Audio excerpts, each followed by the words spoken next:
Well, hi everyone. I hope your summer is off to a good start.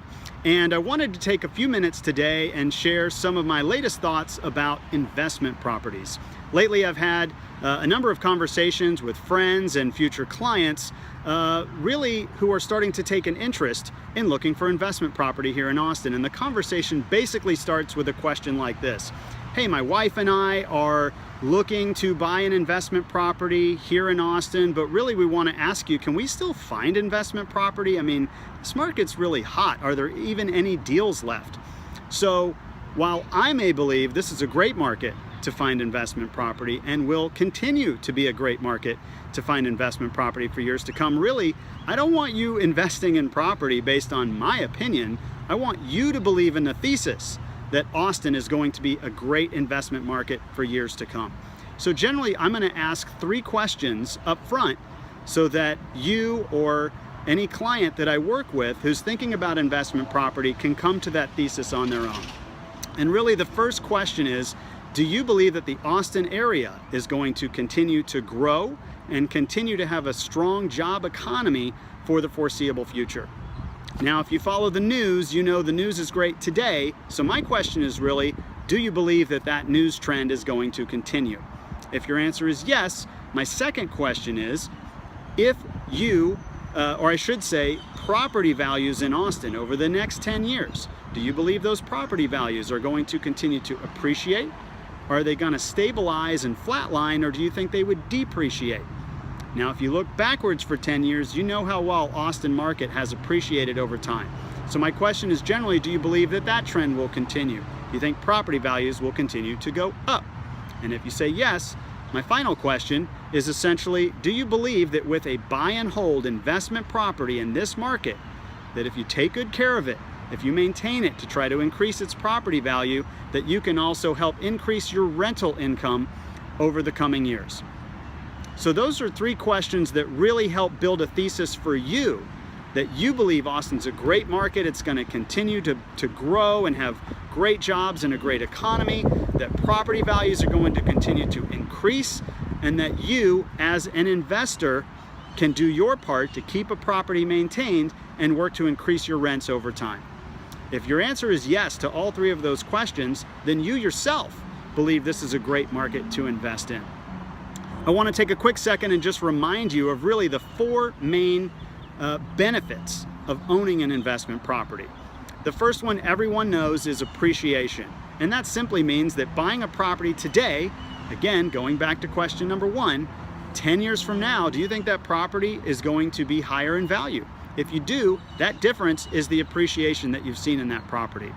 The property that my wife and I own, we bought 9 years ago. I bet it's well over $100,000 higher in value if we were to sell it today than when we bought it. And that number right there is appreciation. And it's a huge benefit, not only to your primary home, but for investment property. The second benefit is amortization.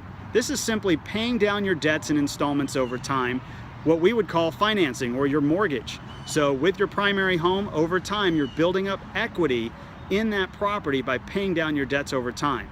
But the benefit in an investment property is that you're hoping your tenants will be paying those debts for you with that rental income.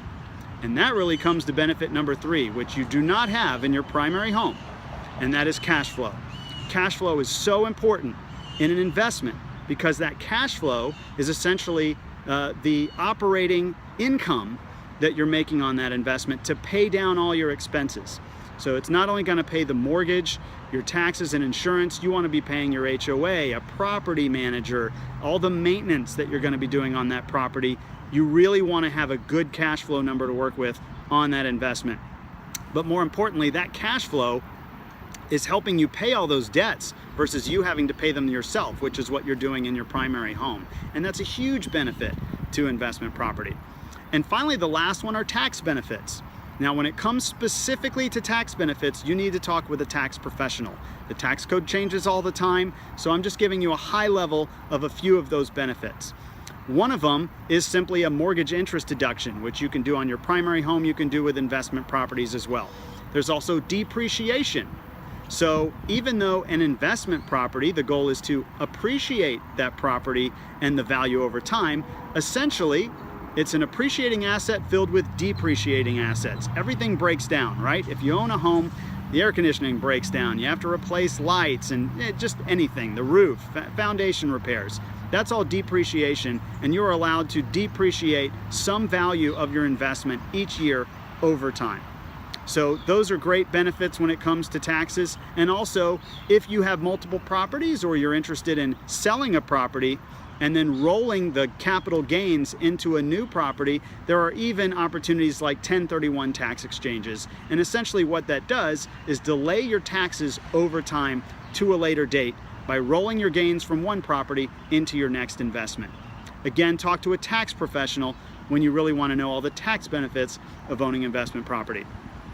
So if you're considering buying an investment property this summer or sometime this year, you really want to start building your team now. You want to work with a great real estate agent. You want to have a lender who understands all the different ways that you could finance that property. And if you're not really interested in being your own landlord, there are great property management firms that can help you find a tenant, screen tenants, they can collect rents, they can manage the day-to-day operation and the maintenance of your property, and even evict people and handle all the unfun stuff if that's not something you want to do. So work with a great real estate agent, lender, property manager, put your team together now so you can start scouting that property. So what is it that you want to look for when it comes to investments?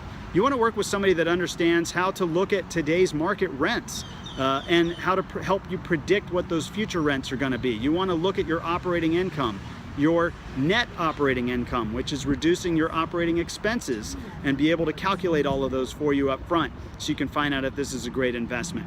You also want to have somebody help you look at what that mortgage is going to be and how to find the best financing for that investment property. And finally, your overall profit and your cash on cash, which is what you get to keep and take home.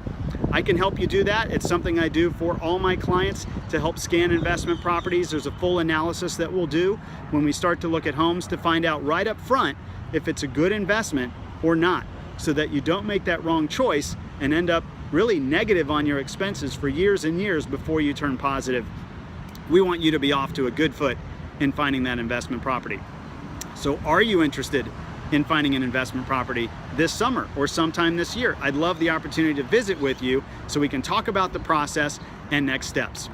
And I'd love to answer any questions you have. Feel free to text me, call me, even leave a comment on this video and let me know what you think. Until then, have a great summer.